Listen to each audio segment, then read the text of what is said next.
everybody, what's up? My name is Nick, and today we are looking at section schema in Shopify. So what does that mean? Well, I'm going to give a detailed answer here in a moment, but really it's the way that we as developers create the ability for merchants or non-developers to update their theme without touching the code. Now, in my opinion, the best way to learn something is by looking at it in practice, and that's why we're going to build a sample product page. It's not going to be production ready, but it is going to introduce us to some settings, types, blocks, presets, etc., so that you can be well on your way as a developer using the section schema. Now, shout out to Luigi Nika. I have no idea if that's how you say it, but thank you for requesting this video. If you have something that you want to see in a tutorial, just give me a subscribe and comment below. Otherwise, leave a comment and say hi. Tell me what you're doing. If you're a merchant, a developer, I love to chat. And a huge thanks to everyone for the nice comments. It really, really means a lot. Okay, so a quick explanation of what the schema settings are.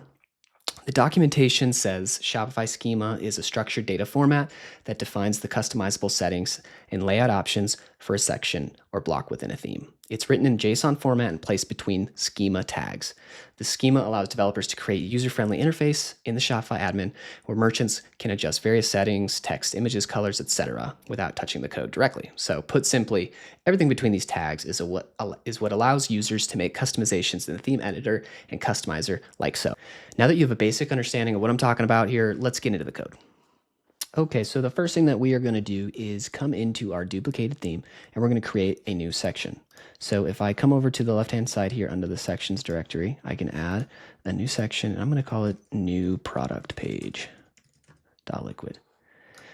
Now, after that's created, you're going to want to find the link in my description to GitHub and you're going to copy the starter code because it's a lot. So I want to make sure that we get that and I paste it all in here. And you'll see down here, we have our schema. So this is what we're focusing on today, right? Everything between the schema tags in this JSON format. And then I have a bunch of styles that we're not going to really look at. So I want to focus really on the HTML liquid portion. So everything is hard coded right now.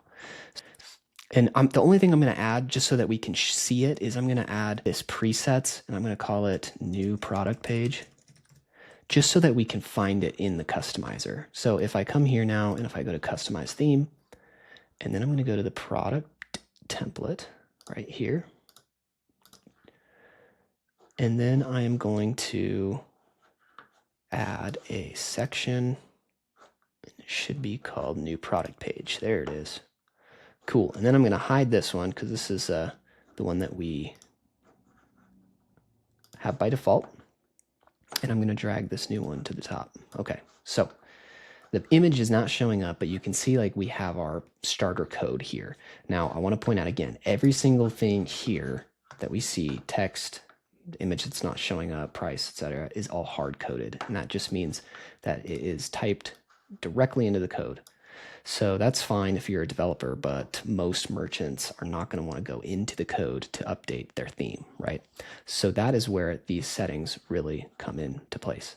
So we can create inputs where the merchant can go in and update these things. So we'll start out by changing this image to actually work and have it be user selectable. So I want to point out, if we come here, we open this, you'll see there's no settings, there's nothing we can change, right? So let's change that. So the first thing I'm going to do is go down to my schema here, and I'm going to add a setting, and it's going to be type. And you'll see that it kind of helps you, tells you what you can and can't use. I'm going to use image picker, and I'm going to give it an ID of main image, and I'm going to give it a label of main image. Okay, so what are these values? Okay, so if you're not familiar with JSON, don't worry, you're going to pick it up really quick. All you really need to know is these curly braces and this bracket here. So this is an array, which means you can put as many settings as you want in there. And same with this presets, you can add multiple things to this. And then everything within the curly braces is a JavaScript object, right? So you'll see I have a type, an ID, and a label. Now, for the most part, every setting is going to use these inputs or something very similar. There's a few that have minor differences. But you can check that out very easily by going to the Shopify documentation and seeing exactly what it is you need. But for this image picker, you'll see we have this type image picker. So what does this type do? Well, It means that we're telling the Shopify schema to put an image picker into our side panel here so that the user or the merchant can then go in and update it, right? And then we also have an ID. This is important for when we actually reference it in the code. And then the label is just helpful when it's in the customizer so they know what it does. Now, if you refresh, you see that I have an option to select an image here. So just like that, I can go like this, and I'm gonna just select this. Awesome. And you'll also see that it is not showing up. Why is it not showing up even if I save? Well, this goes back to that ID because we're not referencing it in the code. We have it stored right in the settings here, but until we actually into the code, it's not going to render anything. So what I'm going to do is go back up to the top of the code, and where this image is, I'm going to use the Shopify image instead. This is a way to show an image in Liquid. I'm going to go section.settings and then dot, and I'm going to paste that ID, and it needs to match exactly. And then I'm going to say image URL, give it a width of 400, and image tag with an alt of product main image. Okay. Now if we save this and refresh, ta-da, wow, look at that. So we just made our first section schema setting. So it's correctly showing here, and if we change this to anything that we want, and it's gonna update just like that. So you can see this is better because think of the alternate. If we didn't do this, the merchant would have to go into the code base every time and would have to specify exactly which image to use, right? So let's do another one. That's the image picker. Now we can do a text or an input for this product title. And again, this is not production ready, right? This is just to show an example because you would never use this for production. You would use the product liquid object that we have access to, but I'm just trying to show an example here. So if we come back down to our schema, let's add another setting. And if you want, you can just copy and paste this so that it, because like I said, it's gonna all be very similar. You just have to make sure you put a comma in between your settings. And I'm gonna put text as the type. For the ID, I'm gonna call it product title. And then for the label, same thing. So if I save this, come in here, refresh. Okay, cool. So now we have a place for the product title to go. But again, we have that same thing where it's going to store it, but it's not going to show up till we put it in, right? So if I come here and copy the ID, I can come back to the title in the code. And then with my handy dandy liquid, oops, I need to do section.settings.product title. So if I do that, refresh and add some text here and hit save. Let's see if I reload. Well, it looks like we have an issue. And I made one little typo here, and I do this often for some reason, but I left off the closing tag there. So now if I save this, come over and refresh. Now anything I type in there, it will appear just as we want it to. All right, so now we've done the image, we've done a text. Now how do we do this star rating? So this is kind of interesting, right? But I'm gonna kind of cheat, and again, not production ready, but we're gonna add another setting here, and I'm gonna call this one a range. This is going to be star review. And it takes a few more key value pairs than the previous one. So this is a good example. So I have the type ID and the label, but there's also a few more things that are required by this. And if I open up the documentation, so if I come to the Shopify documentation, and because let's just say that I put this code in and it didn't work, that seems weird. So I look it up in the documentation. Well, they have this awesome example here of everything that you need to include. So all I really need to add here is, I think, these 3 things.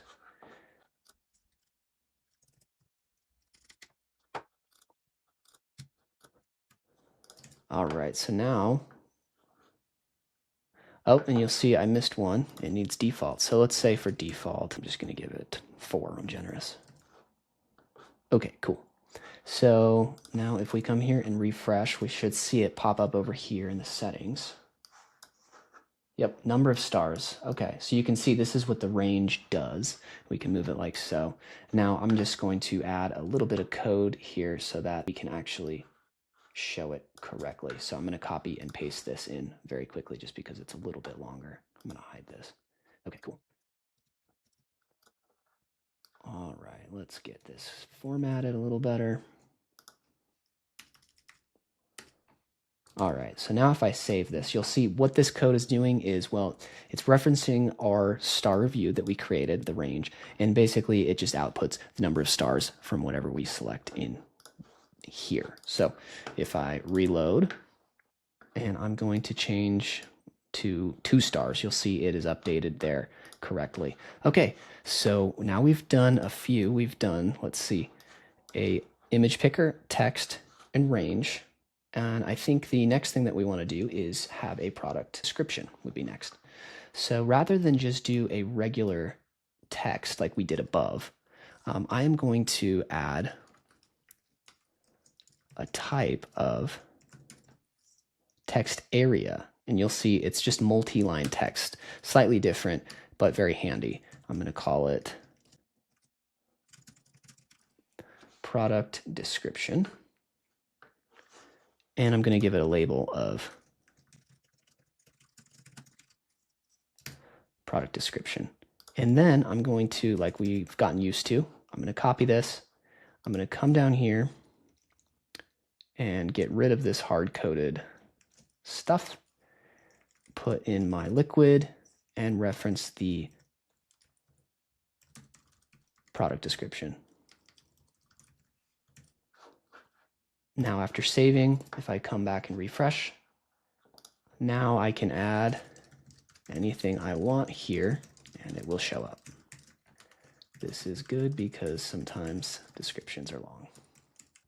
Awesome. So now if I save that, we can move on to our next area, which is going to be a number for this money. So if I come back down, and maybe we know what we're doing now, so I'm just going to change this because I know that we're editing this now.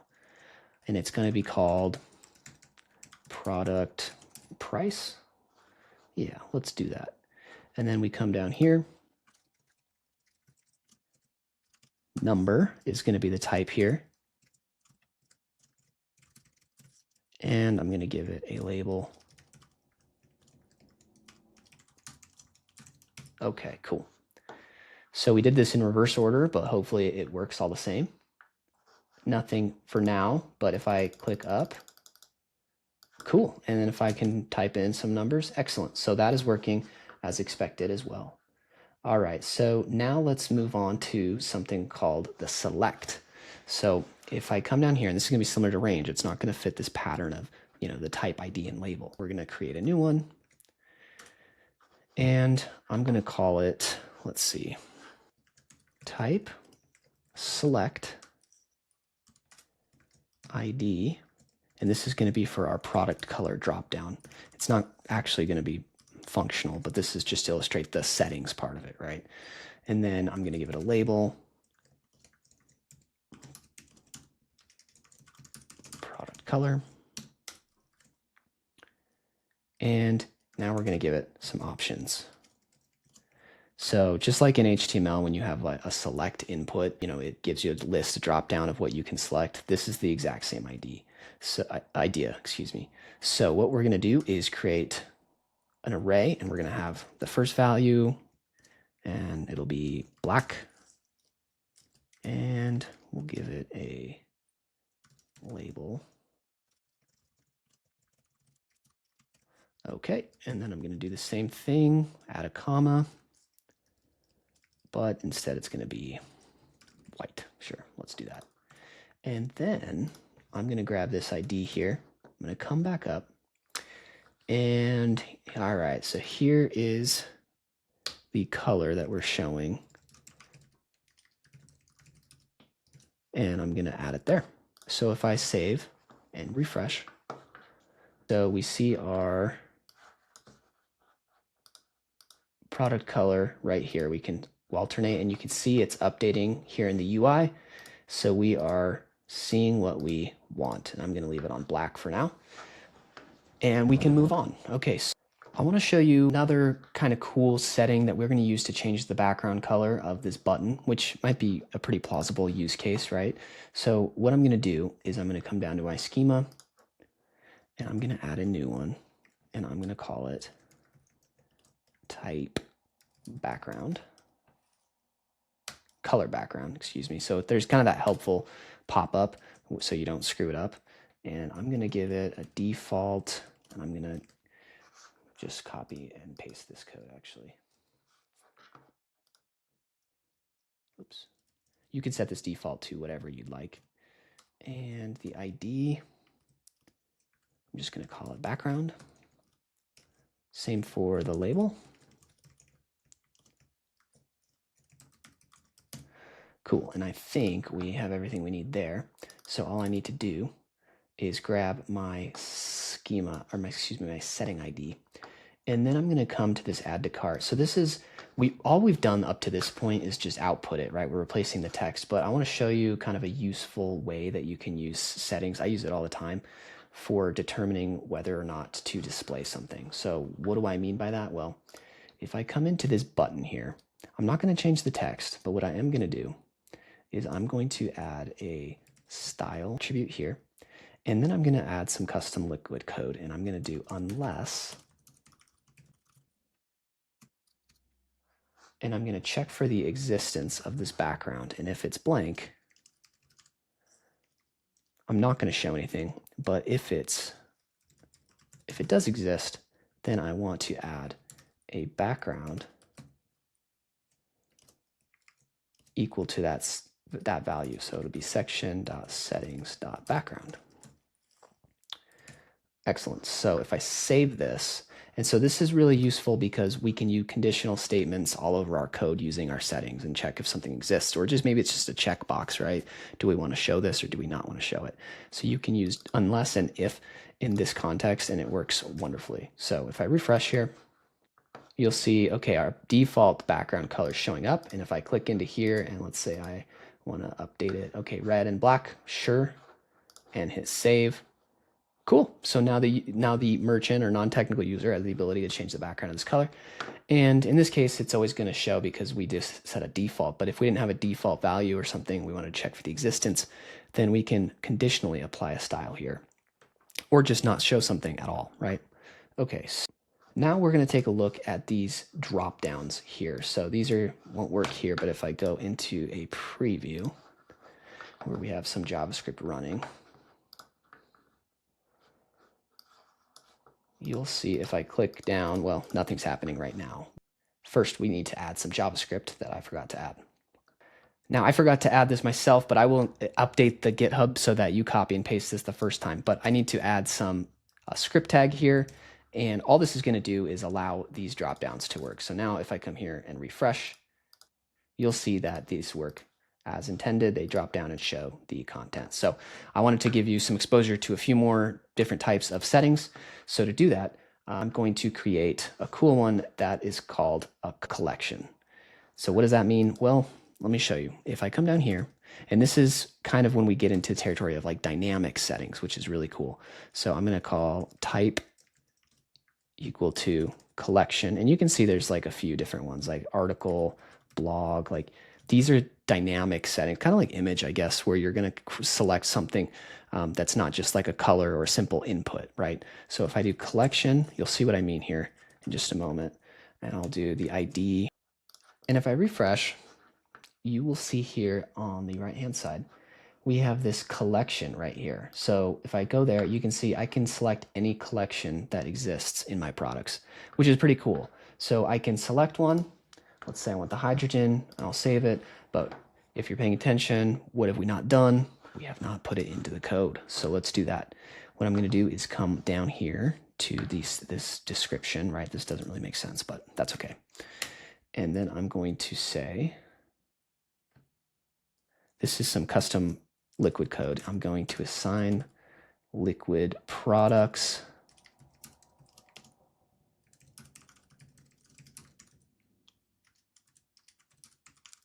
So I'm referencing this section settings collection here, and then we just need to do one more products. That's just in Liquid how you get the products out of that collection that we assigned. So what I did is I assigned it to a variable here, and now I'm going to do a for loop. I'm going to go for prod in Liquid products, and then always make sure, always make sure that we end our for.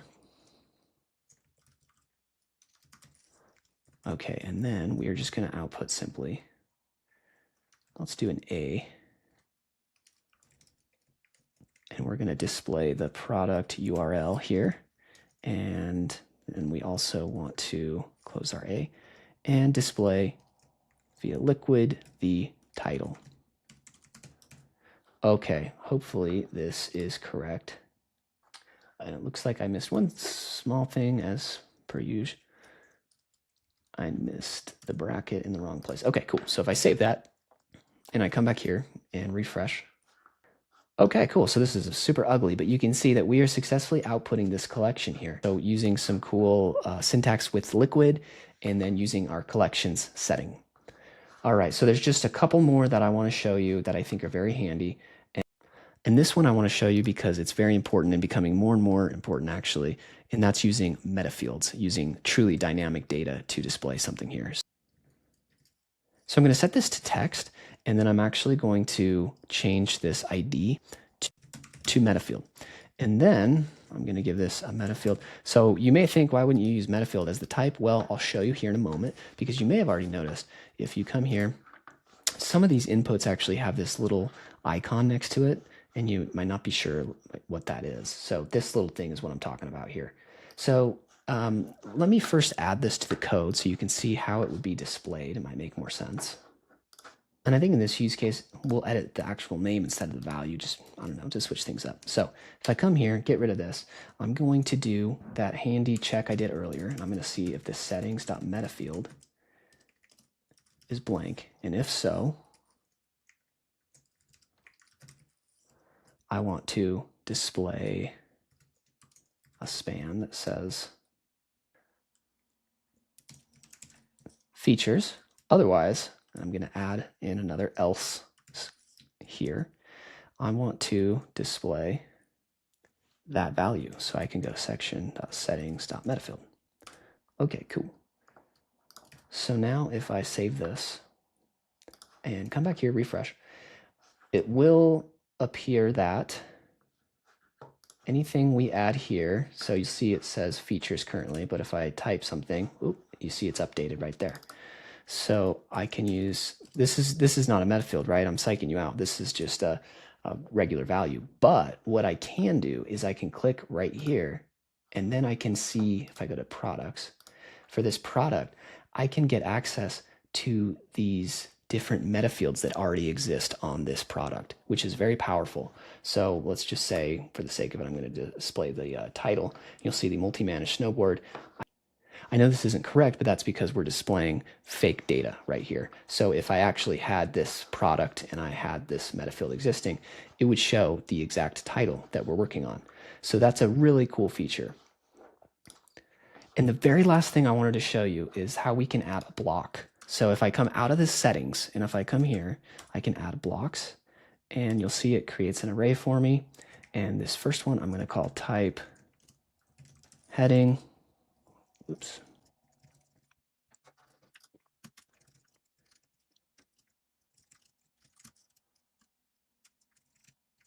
And you'll see that it takes its own settings. So this is like block, you'll see here in a moment, but it's nested inside this section. And then we can add these schema settings to the block itself. So hopefully this will make sense in a moment. But I'm going to add, just like we did above, I'll say type text ID heading label. Okay, now if I save this, and it looks like I made one typo here. I forgot to put this colon. Okay, so now that should save. Okay, cool. And then I'm also going to make sure that I add this code to the right place. So this is something you can copy and paste right from the documentation. if you go to section blocks in the documentation, and you can see this is an example, it looks very close to what we have, and then you just have this code right here, and it will go through the blocks that exist, and then they have a kind of like a switch statement, except in liquid case, where it is the heading, the ID that we've created, we will display it in an H1 tag. So it's really simple. You just come into the code up above, and then I'm going to display this, let's say right here. Now if I save, and if I refresh, you'll see there's nothing in this now, but if I come over here, I now have this option to add a custom block. So I've added our custom block here, and I'm gonna give it hello world. And if I save that, you'll see that it appears just like so. So that is how you use a section block in the schema. So this has been a rundown of the Shopify schema. I hope it's been helpful. Make sure you don't forget the presets here so that you can actually grab it from the customizer. And again, like, subscribe, comment. Thank you guys for watching, and I'll talk to you next time.